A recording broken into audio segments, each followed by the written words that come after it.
সোনারগাঁ উপজেলা বিএনপির সভাপতি ও নির্বাহী কমিটির সদস্য আজহারুল ইসলাম মান্নান সাহেবকে ফুলের শুভেচ্ছা জানিয়েছেন ওলামা দলের নবগঠিত আহ্বায়ক কমিটির সদস্যরা।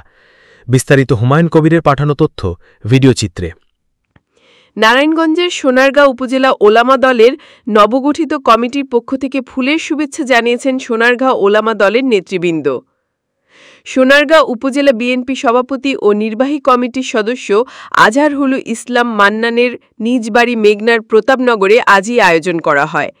এ সময় উপস্থিত ছিলেন সোনারগাঁ উপজেলা ওলামা দলের আহ্বায়ক মাওলানা মোহাম্মদ ওমর ফারুক, সদস্য সচিব মাওলানা মোহাম্মদ মোজাম্মেল হক, সিনিয়র যুগ্ম আহ্বায়ক মাওলানা মোহাম্মদ দেলোয়ার হোসেন, ওলামা দলের সাবেক সভাপতি মাওলানা মোহাম্মদ আল আমিন, মাওলানা মুফতি আব্দুল বাতিন বিল্লাহ, ওলামা দলের যুগ্ম আহ্বায়ক মাওলানা মোহাম্মদ বিল্লাল হোসেন, নাসির উদ্দিন মোল্লা, মাওলানা মোহাম্মদ জসিম উদ্দিন, মাওলানা রুহুল আমিন, মাওলানা মোহাম্মদ আমিনুল হক, হাফেজ আনিসুর রহমান।